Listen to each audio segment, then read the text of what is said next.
A mensagem de hoje, ela está baseada no capítulo 2 de Gênesis, do verso 4 ao 17. Gênesis, capítulo 2, do verso 4 até o 17. Eu passo a ler. Esta é a gênese do céu e da terra, quando foram criados, quando o Senhor Deus os criou. Não havia ainda nenhuma planta do campo na terra, pois ainda nenhuma erva do campo havia brotado, porque o Senhor Deus não fizera chover sobre a terra, e também não havia homem para lavar o solo. Mas uma neblina subia da terra e regava toda a superfície do solo.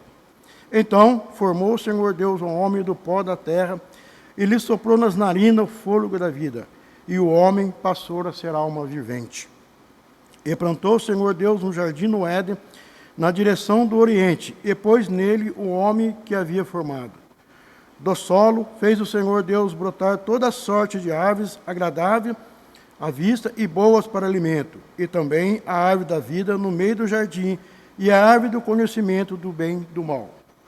E saía um rio do Éden para regar o jardim, e dali se dividia, repartindo em 4 braços.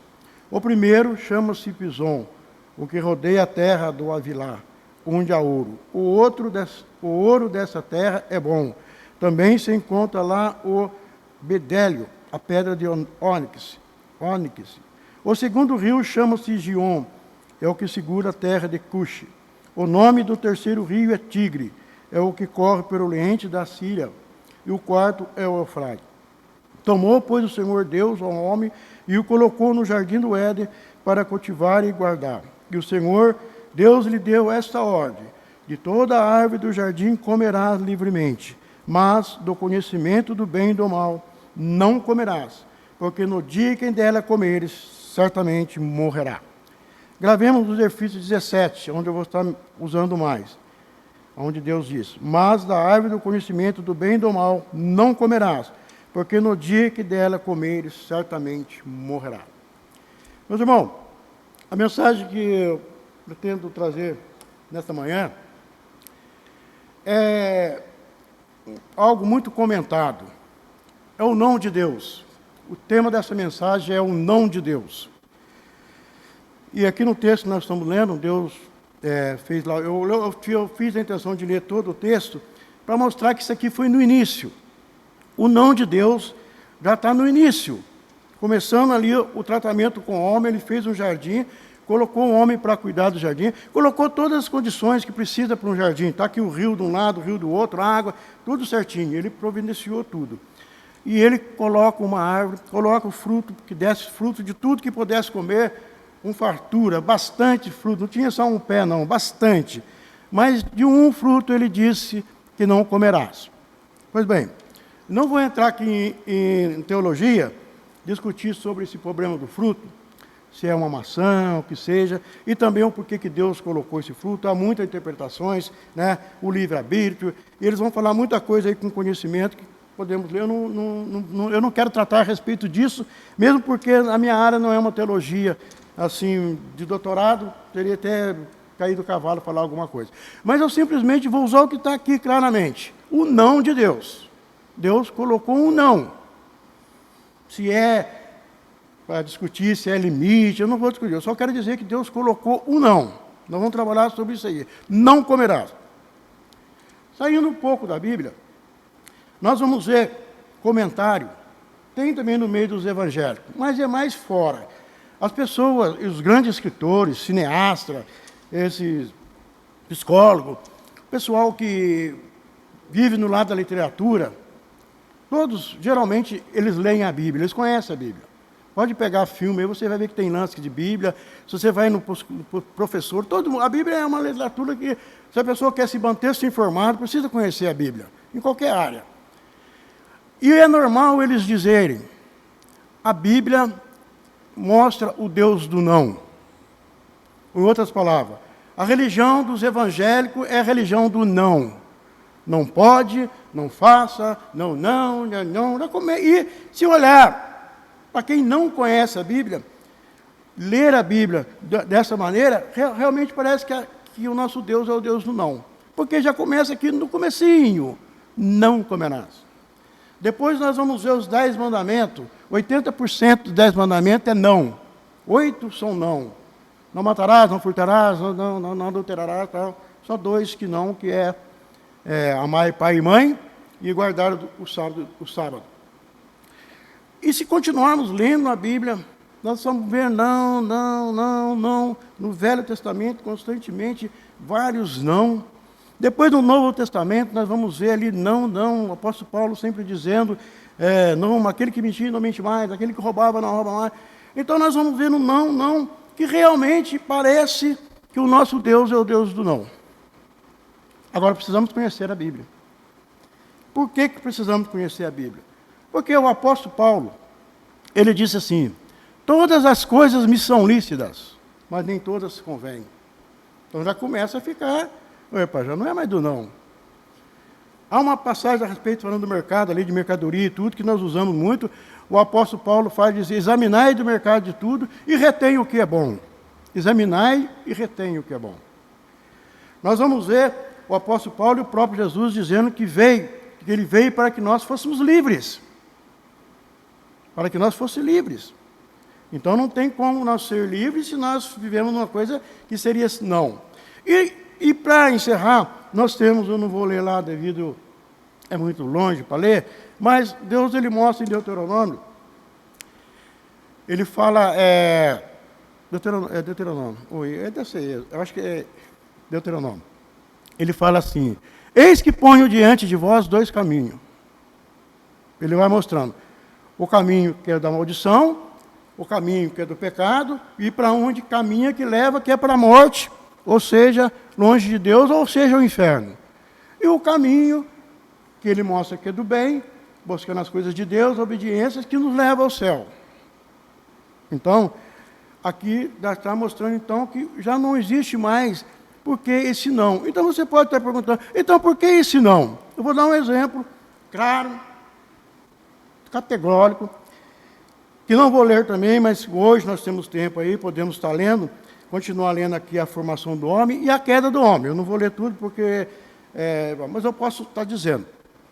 Quando Deus falou para Adão, de todas as frutas comerá, dessa não, ele colocou um limite, não, que seria ali a obediência. Passar dos tempos, Adão, a Eva ficou ali rodeando, ficou vendo. A Bíblia não parece que é de imediato, não é não. A Bíblia ela não marca tempo. Pode ter demorado muito tempo. Eva ficou ali olhando, cobiçando e vendo a fruta, a serpente aproximou, fala com Eva e Eva vai e come. Adão chega, Eva comeu, Adão também já queria, porque senão ele podia não ter comido, também não vou entrar em detalhe, e comeu. O que eu quero dizer aqui, desobedeceram, se esconderam. Porque a desobediência, não trouxe a morte, mas trouxe 3 condições, a moral, a física e a espiritual. A física seria a morte mais tarde. A moral foi a questão da mente por esconder de Deus. Estava sem moral para conversar com Deus, porque erraram. E há aquele diálogo de Deus, por acaso, porventura, o começo do fruto? Sim. Aí Deus, resumindo, Deus tira do paraíso, expulsa e coloca ele para fora e dá sentença aos 3.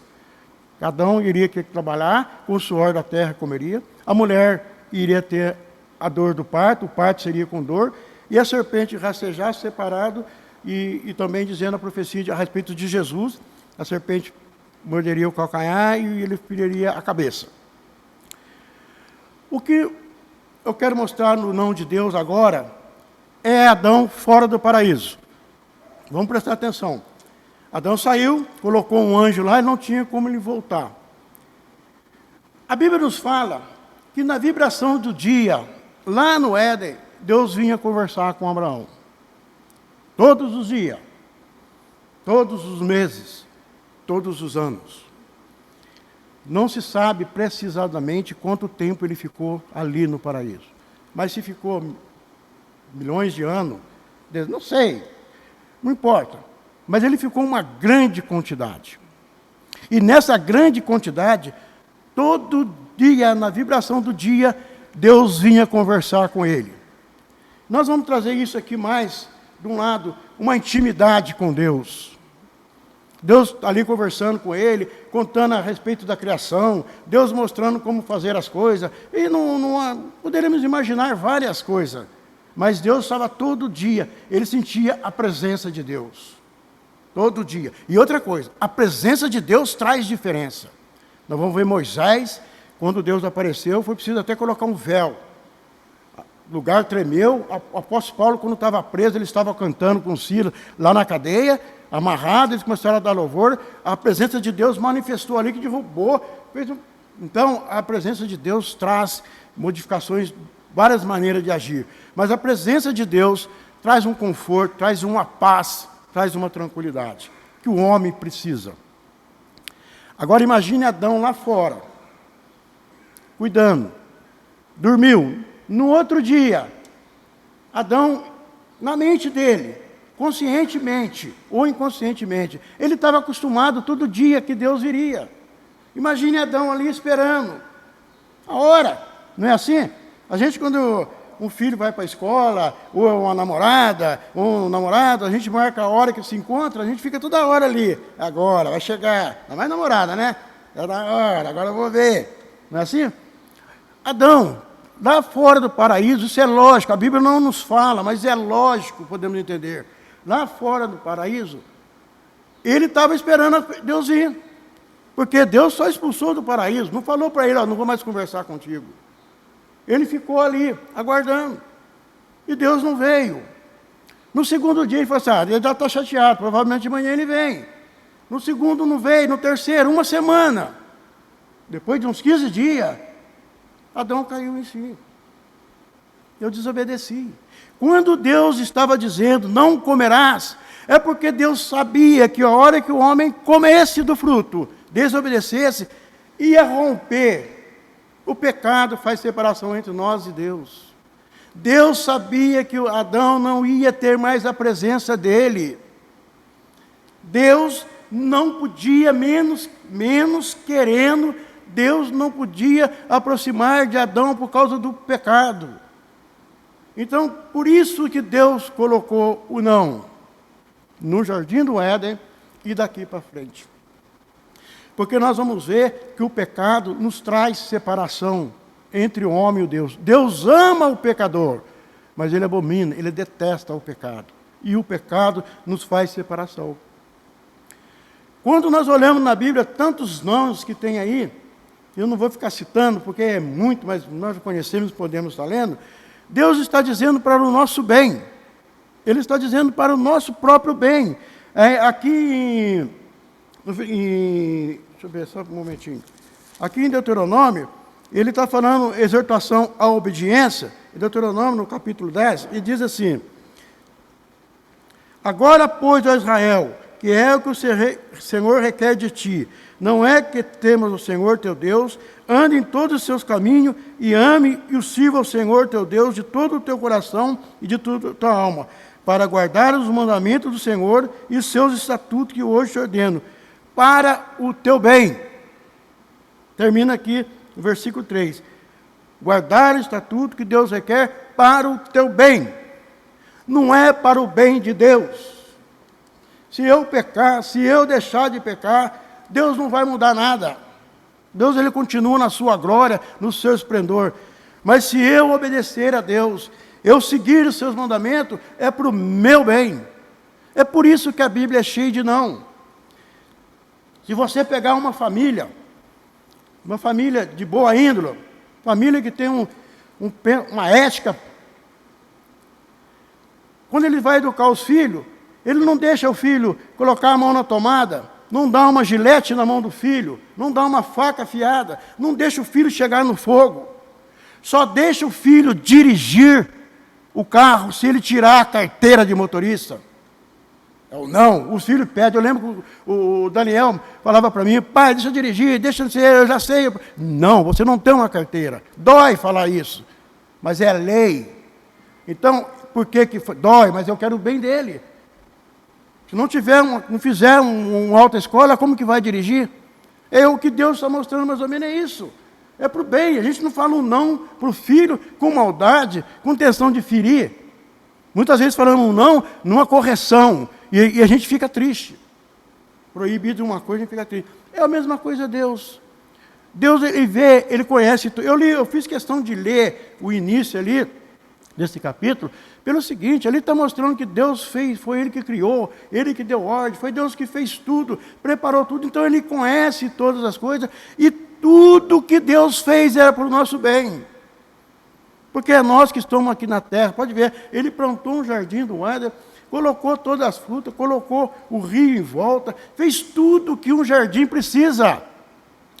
Eu não sou número 1 expert em agricultura, mas se pegar uma pessoa, um agricultor de boa, que conhece mesmo, ele vê essa qualidade aqui do jardim, ele vai dizer, olha, o Jardim do Éden foi o melhor lugar para se produzir, porque tinha rio, tinha ouro, tinha até ouro, né, para influir nas plantas, o ouro, o metal, se influi, vendo? Então, não ficar fazendo um jardim, colocar ouro, ninguém vai roubar, né? Então é o seguinte, o que Deus quer é nosso bem. Então, quando está o não da Bíblia, ele está nos mostrando, nos alertando, porque vai nos trazer tristeza. A pessoa, quando entra em pecado, nós, ou eu gosto de falar de mim mesmo, para eu não ter muito problema, quando eu estou na minha vida de pecado, quando eu estava uma vida completamente errada, teve uma época que eu tive bem pior, eu não sentia paz. Eu ia dormir, eu saía lá nas minhas andanças, fazendo as coisas erradas, mas quando acabava o movimento, que eu estava dentro de casa, eu entrava e começava a ver aquela situação, e conhecendo a palavra de Deus, eu chorava. Chorava porque, meu Deus, como te entristeci, eu não podia ajoelhar, conversar com Deus devido às condições que eu estava. Uma vida completamente errada, sem paz, e Deus não fica contente em ver isso. Porque Ele nos chamou para a vida, a Bíblia nos fala, Jesus veio para nos dar vida e dar vida em abundância. Viver chorando por causa de pecado, viver caído, isso não é vida de abundância. Então, quando Deus está nos mostrando, o não é a respeito disso aí. Eu gostaria de citar vários não da Bíblia, mas no tempo poderemos fazer novamente uma mensagem, muitas conhecem, mas eu gostaria de dizer um outro não na Bíblia que é interessante. O apóstolo Paulo diz, não vos deixei de congregar-vos. Esse aqui é um não também. Não vos deixei de congregar-vos. O que é congregar? Não vos deixei de participar da igreja. Hoje nós estamos numa pandemia. Não vamos querer, mas não precisa estar vendo, pode estar acompanhando no vídeo. Por que está dizendo isso aí? Não vou dar exemplo de Bíblia, mas eu vou dar o meu exemplo, tá? Eu frequentei muito tempo a igreja, tive muito tempo, fui diácono, preguei, os irmãos que lembram muito de mim, aí fora, os vizinhos. Mas logo que meu filho faleceu, minha esposa faleceu, ao invés de me buscar reforço em Deus, eu fui lá fora, arrumei uma nova companheira que não tinha nada a ver com Deus. Logo ela veio na igreja, não gostou da igreja, falou que não sei o quê, papai, e eu fui acompanhando, e fui deixando de vir na igreja. Ela não queria vir, eu queria ficar com ela, e fui deixando. Na época, eu não fumava e nem bebia, porque eu estava aqui na igreja, com a minha esposa, tive uma transformação na minha vida. E comecei a frequentar os ambientes. Um domingo fui numa feijoada. A feijoada rodou caipirinha. Eu já tenho um histórico passado. Já tomei um gole, já fui indo. Daqui a pouco o cara acendeu um charuto, já fumei um cigarro. Daqui a pouco eu fui indo, Chegou um ponto que eu comecei a ter vergonha de voltar para a igreja. Olha que a gente vai deixando de congregar, o que o maligno faz. Encontrei com a irmã Alba, pastor Célia, ela falou para mim, eu falei, tem vergonha de ir para a igreja, Alba. Isaías, o pessoal gosta de você, não tem nada a ver, o pastor Célia falou, conversou, graças a Deus que existem esses irmãos, pessoas orando. Mas o meu deixar de congregar foi largando mão, e depois eu sentia vergonha, depois se perde o ritmo. Isso aí é a mesma coisa na área profissional. Forma um profissional numa área e para de trabalhar. Um pedreiro, pode ser qualquer coisa, um pedreiro, um engenheiro, um ferramenteiro, um químico. Fica aí 4, 5 anos, 6 anos sem trabalhar, sem olhar, sem ler. Você volta e vai conseguir fazer? A gente perde o reflexo. E quantos hoje estão longe das fileiras de Deus? Eu falo isso porque aconteceu comigo. Graças a Deus, Deus tocou, oração, misericórdia. E um dia eu clamei, esse testemunho eu tenho que dar aqui. Eu já com a vida errada, caído, fundo, quase no fundo do poço, não aguentando mais, eu não estava suportando. Fiz uma oração no outro dia, no sábado havia bebido, briguei com a mulher, fiz uma arroz, levei uma pancada na cabeça, quase morri, saí do hospital. Meus filhos, pai, o senhor tem que dar um jeito, o senhor tem que firmar, o senhor tem que internar, e falando na minha cabeça. E na varanda, lá de casa, eu fiz uma oração. Meu Deus, perdoa o meu pecado e dá-me uma chance novamente. Eu pedi a Deus. Eu fui displicente, eu abandonei, eu troquei os prazeres do mundo, eu não obedeci o não, e realmente eu caí e eu não consigo sair sozinho. Dai novamente uma chance. Eu gostaria de voltar a ser diácono, voltar a pregar, sei o que eu era antes, e eu não te peço essa chance. Lágrima caiu, fiquei ali parado. Como que se Deus age? Se Deus age demais. Eu morava numa outra casa alugada, a Aline que morava na minha casa. Eu acabei de orar, não passou mais ou menos 20 minutos, a Aline ligou lá em casa. Pai, o pastor Joés quer falar com o senhor. Pastor Joés quer falar com o senhor. E aí eu fui conversar com o pastor Joés, marcando. Demorei para ir aí, mas depois fui. Aí eu fui conversar com o pastor Joés. O pastor Joés falou a respeito do Lar Betel. Eu falei, aí você precisa de uma ajuda, nós vamos te acompanhar. Eu tenho orado. Ele sempre ligou para mim, sempre ligava, fazia coisa. Eu ia lá, e às vezes eu não estava lá. E ele falou, a gente tem um trabalho no Lar Betel, e você pode ficar lá trabalhando, eu não sei quanto você ganha, a gente pode ter um salário. Eu falei, não, para mim não precisa, eu sou aposentado, eu posso trabalhar de graça. Aí eu falei, então vamos ficar lá junto.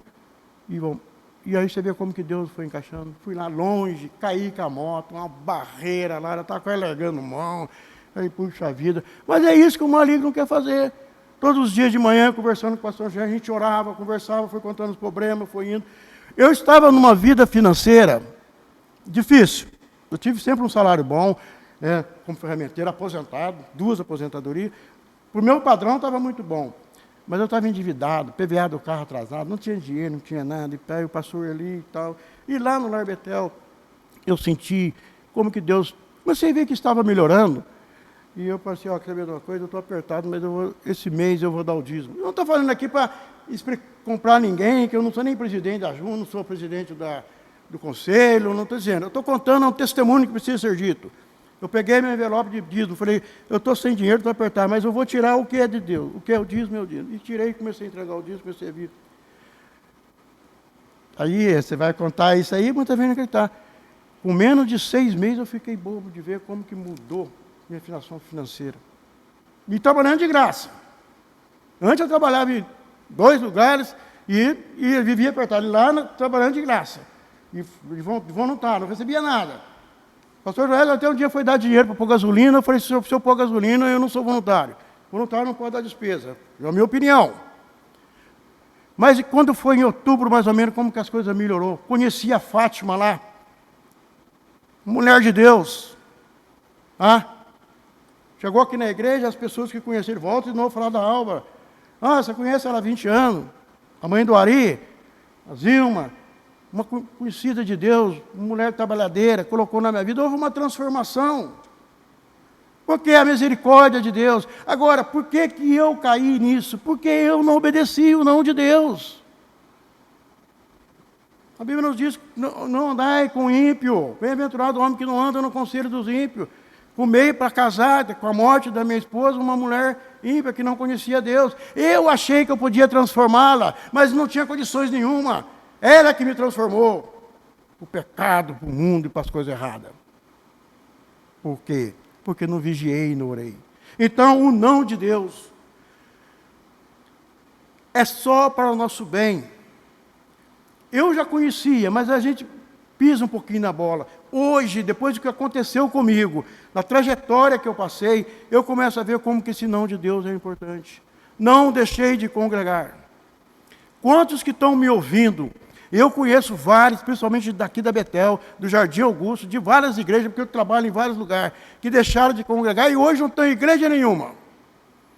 Porque o pastor não é bom, isso é isso, a outra lá pede muito dinheiro, a outra lá o pastor comprou carro, o pastor está com relógio de ouro, e começa a ver essas coisas, vai para uma, vai para outra, já rodeou. Eu tenho um amigo meu que já rodou em todas as igrejas de São José. Aí esse dia eu perguntei, está onde agora? Ele falou, não tem nenhuma boa. Não deixei de congregar. Porque quando nós estamos congregando numa igreja séria, onde é pregada a palavra de Deus, onde ela tem um foco voltado para a evangelização, o amor ao próximo e vida cristã, você, cada dia que você passa, você está aprendendo. Você está sendo edificado. É o comportamento do irmão, é uma mensagem que traz, é uma palavra que traz cada dia, é um estudo, é a escola dominical. Qualquer irmão que está à frente, a palavra de Deus é o Espírito Santo que faz transformação, é ela que nos convence. Então, o não deixar de congregar, Deus está dizendo, para não acontecer o que aconteceu com Isaías.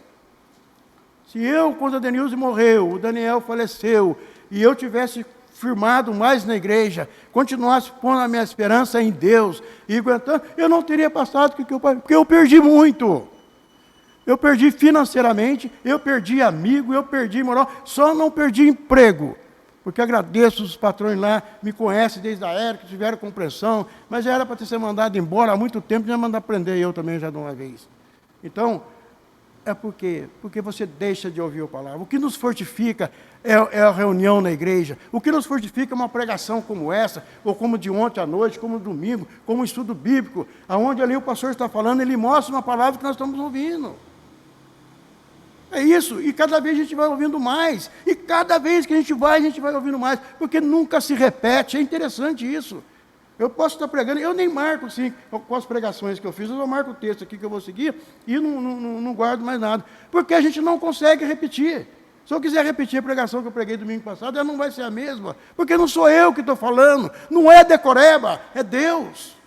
Eu vim mostrando ontem à noite, no culto da passagem, eu gostei muito da palavra do pastor Apple, ali falando sobre Jesus é a verdade, mostrando essa parte, ele está batendo muito nisso. Semana retrasada falou, e é coisa que nós precisamos entender, coisa que tem que estar na nossa vida, e a gente precisa ouvir. Agora, se eu não congregar, como que eu vou ouvir? Então, esse é o não de Deus. E às vezes, o não de Deus parece ser algo cansativo.